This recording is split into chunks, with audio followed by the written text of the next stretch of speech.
Hello दोस्तों, कहानियों का दौर चैनल में आपका स्वागत है। आज की कहानी है हनुमान जी की बल बुद्धि। तो चलिए कहानी शुरू करते हैं। हनुमान जी की बल बुद्धि की परीक्षा। हनुमान जी को आकाश में बिना विश्राम लिए लगातार उड़ते देखकर समुद्र ने सोचा कि ये प्रभु श्री राम जी का कार्य पूरा करने के लिए जा रहे हैं। किसी प्रकार थोड़ी देर के लिए विश्राम दिलाकर इनकी थकान दूर करनी चाहिए। उसने अपने जल के भीतर रहने वाले मैनाक पर्वत से कहा, मैनाक, तुम थोड़ी देर के लिए ऊपर उठकर अपनी चोटी पर हनुमान जी को बिठाकर उनकी थकान दूर करो। समुद्र का आदेश पाकर मैनाक प्रसन्न होकर हनुमान जी को विश्राम देने के लिए तुरंत उनके पास आ पहुंचा। उसने उनसे अपनी सुंदर चोटी पर विश्राम के लिए निवेदन किया तो हनुमान बोले, मैनाक, तुम्हारा कहना ठीक है, लेकिन भगवान श्री रामचंद्र जी का कार्य पूरा किए बिना मेरे लिए विश्राम करने का कोई प्रश्न ही नहीं उठता। ऐसा कहकर उन्होंने मैनाक को हाथ से छूकर प्रणाम किया और आगे चल दिए। हनुमान जी को लंका की ओर प्रस्थान करते देखकर देवताओं ने सोचा कि ये रावण जैसे बलवान राक्षस की नगरी में जा रहे हैं, अतः इस समय इनके बल बुद्धि की विशेष परीक्षा कर लेना आवश्यक है।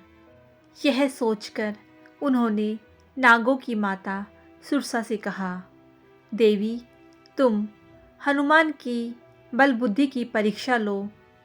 देवताओं की बात सुनकर सुरसा तुरंत एक राक्षसी का रूप धारण कर हनुमान जी के सामने जा पहुंची और उनका मार्ग रोकते हुए बोली, वानर वीर, देवताओं ने आज मुझे तुमको अपना आहार बनाने के लिए भेजा है।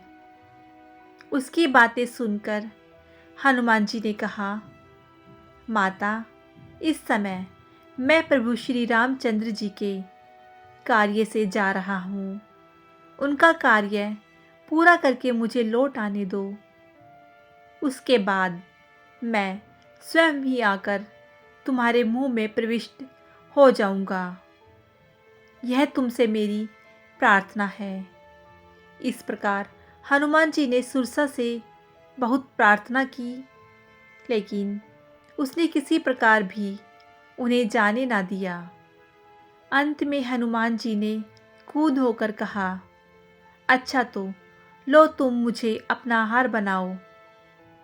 उनके ऐसा कहते ही सुरसा अपना मुंह 16 योजन तक फैलाकर उनकी ओर बढ़ी। हनुमान जी ने भी तुरंत अपना आकार उसका दुगना अर्थात 32 योजन तक बढ़ा लिया। इस प्रकार जैसे जैसे वह अपना मुख का आकार बढ़ाती गई, हनुमान जी अपने शरीर का आकार उसका दुगना करते गए। अंत में सुरसा ने अपना मुंह फैलाकर 100 योजन तक चौड़ा कर लिया। तब हनुमान जी तुरंत अत्यंत छोटा रूप धारण करके उसके उस 100 योजन चौड़े मुंह में घुसकर तुरंत बाहर आए।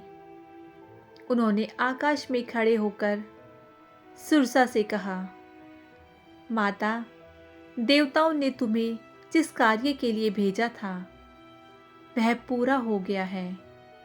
अब मैं भगवान श्री रामचंद्र जी के कार्य के लिए अपनी यात्रा पुनः आगे बढ़ाता हूँ। सुरसा ने तब उनके सामने अपने असली रूप में प्रकट होकर कहा, महावीर हनुमान, देवताओं ने मुझे तुम्हारे बल बुद्धि की परीक्षा लेने के लिए यहाँ भेजा था। तुम्हारी बल बुद्धि की समानता करने वाला तीनों लोकों में कोई नहीं है। तुम शीघ्र ही भगवान श्री रामचंद्र जी के सारे कार्य पूर्ण करोगे, इसमें कोई संदेह नहीं है। ऐसा मेरा आशीर्वाद है। जय हनुमान, जय श्री राम। तो दोस्तों, कैसी लगी आपको हनुमान जी की ये कहानी? मुझे कमेंट करके ज़रूर बताइएगा। यदि आपको ये कहानी अच्छी लगी हो तो कहानी को लाइक कीजिएगा, शेयर कीजिएगा और मेरे चैनल को सब्सक्राइब करना बिल्कुल ना भूलिएगा। कहानी सुनने के लिए बहुत बहुत धन्यवाद।